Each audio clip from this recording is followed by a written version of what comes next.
Hey, how's it going? And today we are going to try and create a weapon for our Wraith character.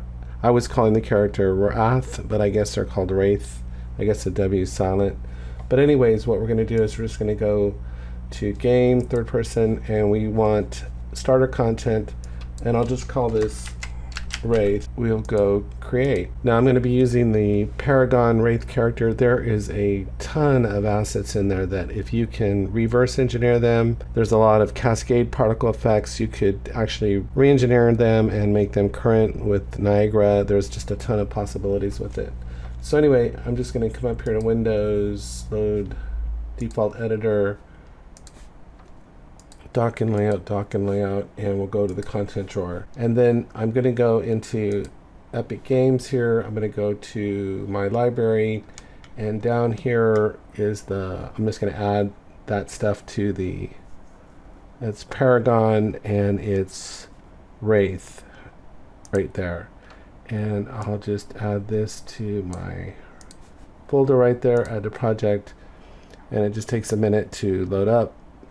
And there's going to be a problem right away that it's not fully compatible. And if I go into I'm not even going to go into the animation level because I already know it's not going to work because the input actions are messed up. So what we're going to do is I'm going to come in here to the character, I just want to do this to show you how fast you can do this. There he is right there. So what I'm going to do is I'm going to just do it inside of this third person template. And let me just go to Windows settings, and we're in BP third person game mode, and we'll switch it to the Wraith player character, right, like that. But it's not going to work. So what we have to do is go into the project settings here, and we're going to go to the input actions here, and we're going to click action mapping once and access mappings 4 times. 1, 2, 3, 4. And here, the first one, and it has to be spelled exactly like this. So the first one is called jump. I just want to show you how fast you can do this. And then we open this up, and right there, and you click this once till it turns yellow, and then hit your space bar, and that takes care of that one. Now there's 4 settings we have to do. There's a turn is one, there's lookup, and it has to be spelled exactly like this, and one's called move forward, and one is called move right. It has to be spelled exactly right. Now for turn is going to be on the mouse control, so I click this, click it again to get to the mouse, and we just set this to the mouse X. That's all we have to do. And for look up, we open that up, click that once, click it twice, get to the mouse control, and we set this to the mouse Y. And the value here is -1. That's all we have to do. And then we're going to go to move forward.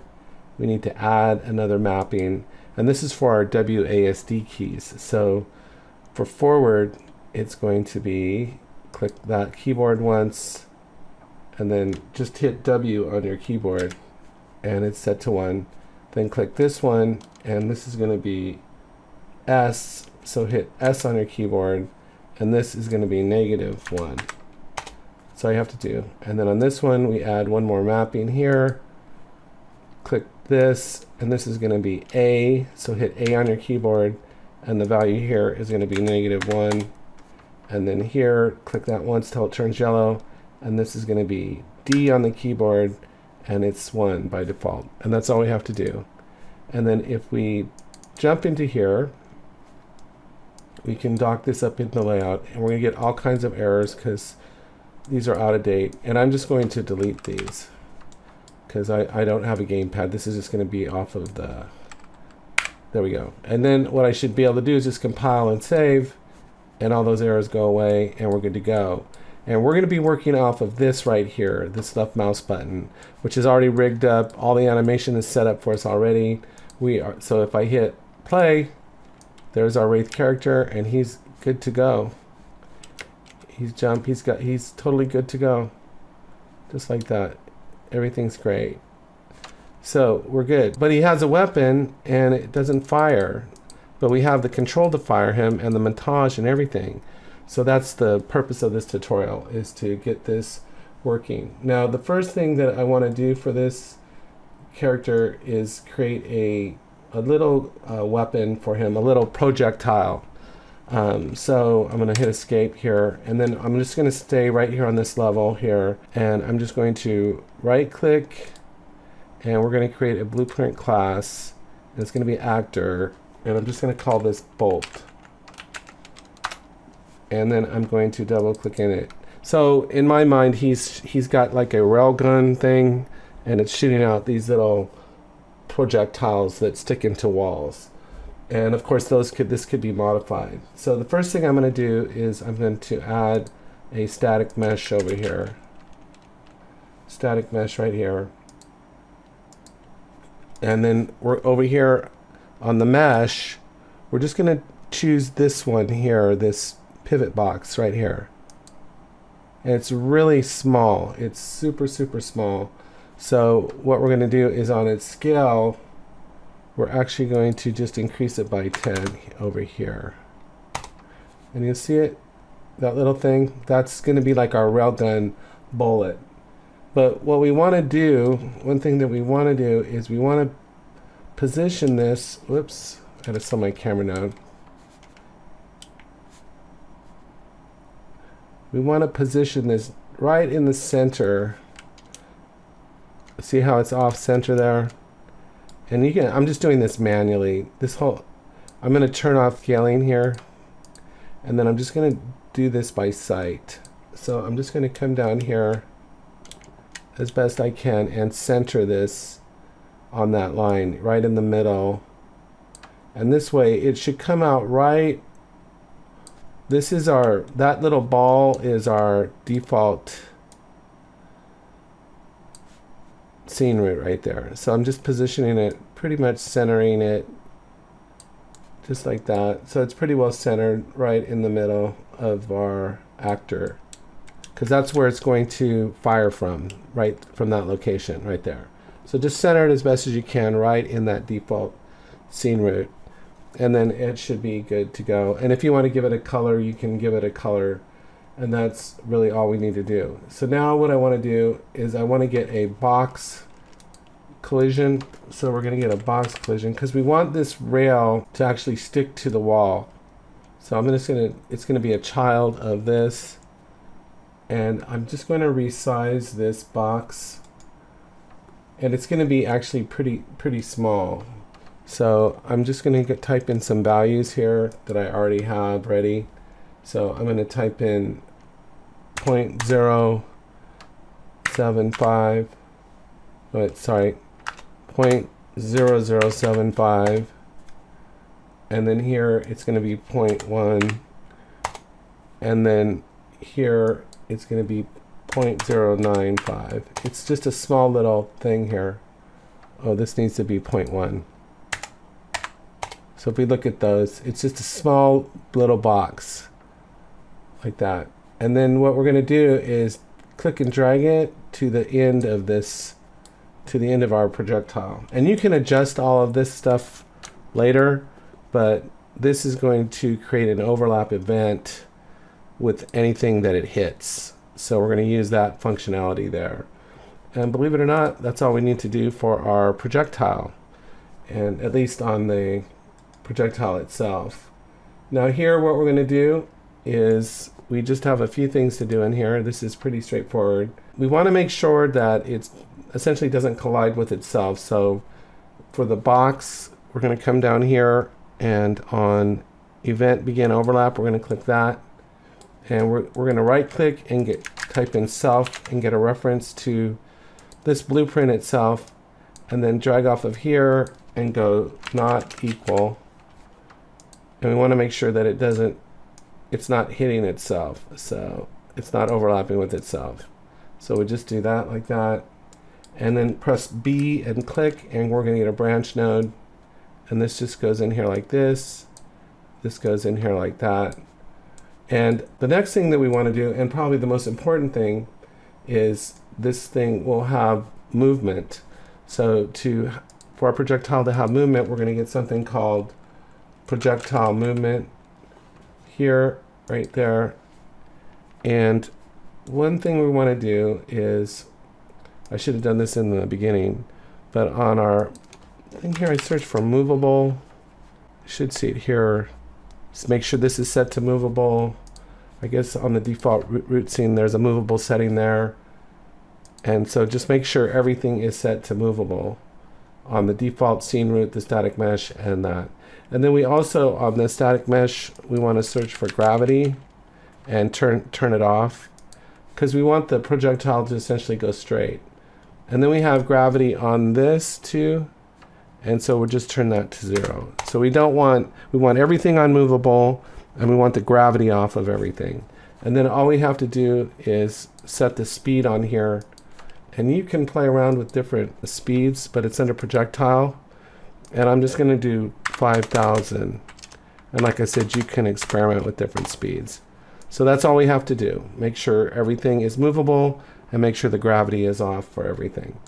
And then all we got to do is get this projectile movement component here, and we want to make sure that it stops moving. It stops moving when it hits whatever it overlaps with. So for that, we're just going to actually type in stop immediately right here, and then just plug that in like that.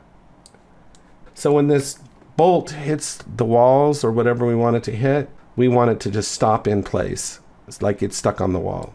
So what we're going to do here is we're going to get our box and drag it over here. And then off of here, we're going to get its world location. And then off of here, we're going to go spawn emitter at location. Now, when you've imported this Paragon assets, there's actually a ton of VFX in here. And so I searched around, and there's one called Wraith primary hit. So I'm going to just search for it here. Wraith. This one that says Wraith primary hit character. So when you see that, that's the effect we want. So when we hit the wall, that's the effect we're going to get.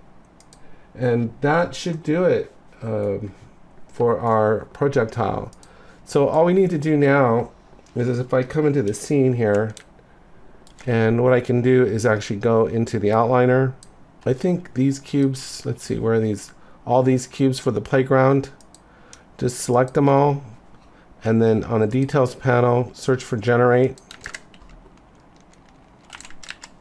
And you see where it says generate overlap events, select them all. So everything you want that bolt to interact with, you need to set generate overlap events. So essentially I'm just going to select the walls, but if you wanted everything to be shootable, you just select everything in the scene and then hit generate overlap events. And then we're done with our projectile. So now everything we have left to do is just in the player character. So we're going to double click here, or just come in here and finish up in here. Now one thing we're going to need, I noticed in experimenting with these things that things seem really dead without sound, and sound is so important to a game. I mean, it really is the game. The importance of sound is just, it's unbelievable, really. So what we're going to do is we need to come over here to go add, and we're going to add an audio component. Now I know there's other ways to do this. This is just the way that I'm doing it. It's kind of a quick and dirty way, but it works, and I don't really see anything inherently wrong with it, doing it this way. But I'm just going to use an audio component for the sound effect. So I'm going to go begin, event begin, play, right here. And for some reason, when the game starts, this audio component will fire off its sound. And of course, I don't like that. So what I'm going to do is I'm going to get that audio component here, and I'm just going to set it to pause. So you can set it to pause, so it doesn't fire the first time through. And I do not know why it does that. I'm still researching that. And now with the audio component selected, we can come over here, and I was looking for different sounds, but there is one in the starter content called explosion. So we'll just get this one, explosion 1, right there. So that'll create a nice explosive sound. And now we're almost on the home stretch here. I was trying to put this together pretty quick, so we maybe have like 5 minutes to go. So here's the beauty of this whole system, because most of the hard work is done, and we have this, you'll see right here, this hit left mouse button, which fires off our, so we have everything all done. We just don't have any projectiles firing when he does the gun shooting montage. So here what I'm going to do is I'm going to hold down S and click, and we're going to get a sequence node here. And there's just a couple more things that we need to do. One of the advantages of this is that in the animation blueprint, there's already a socket right where the muzzle is on the gun. And so what I can do is if I grab the mesh here and drag off of it and go get socket transform right here, I can just type it in. It has to be typed in exactly as it is, but you can look it up when you have a moment, _01. And that's because it's meant to have a muzzle flash going off. So we have that right there. And then what we want to do is spawn our projectile that we made. So what I'm going to do here is I'm going to search for spawn actor of class, spawn actor of class from class, and the class is going to be our bolt right here. And then down here you'll see there's an option for an owner and instigator, and we can just type in self for that, this blueprint. We can plug this in here and plug that in there, and this is going to go in there like that. And that's all we have to do to spawn our bolt. And then the last thing we're going to do is create an effect. And it's kind of cool because, oh, and this needs to go into our spawn location. So if I select these and hit Control D, I can reuse these again. Now what we want to do is spawn an effect. So all we have to do is drag off of here and go spawn emitter at location right here.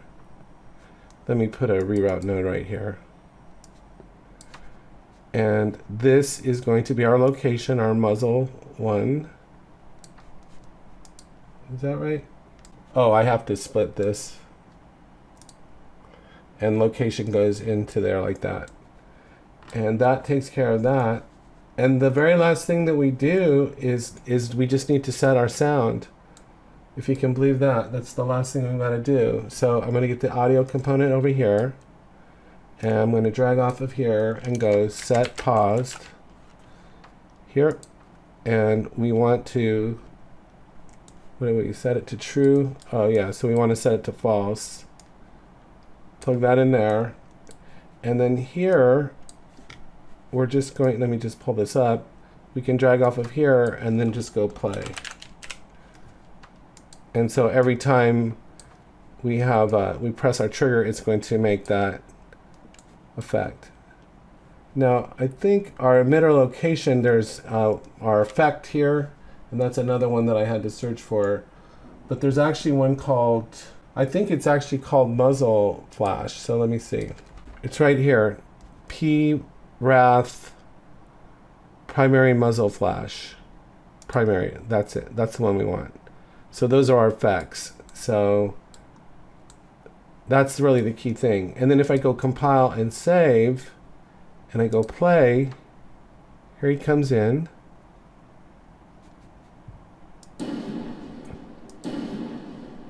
Let's see if it works. If I aim at the wall here. So, you know what I can do is just, let me escape for a second. Let me go Control L and make it a little darker. I think you'll appreciate it more. See how he's lit up? And I come over here and I just, am I getting the, see how it's hitting the wall?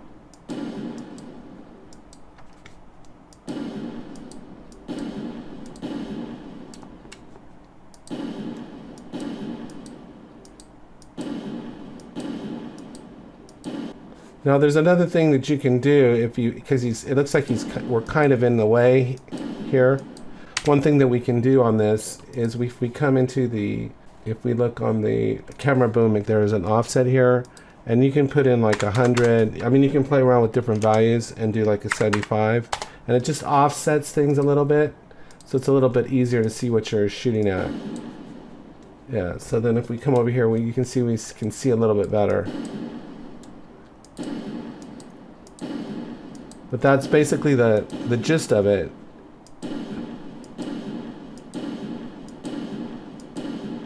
It's pretty cool, but I mean, it's so much different than if you didn't have this effect at all. If you just have the player running around, it's not very fun. Now, the one thing that's cool about this is because he's actually shooting out a projectile, you can also, it could actually have the potential to make things move and things. And there's a lot more you can do with this. This is just a real super quick and dirty basic look at how you can get a weapon started with one of these characters. So anyway, I hope you found it helpful. Take care, have a great day, and I'll talk to you next time.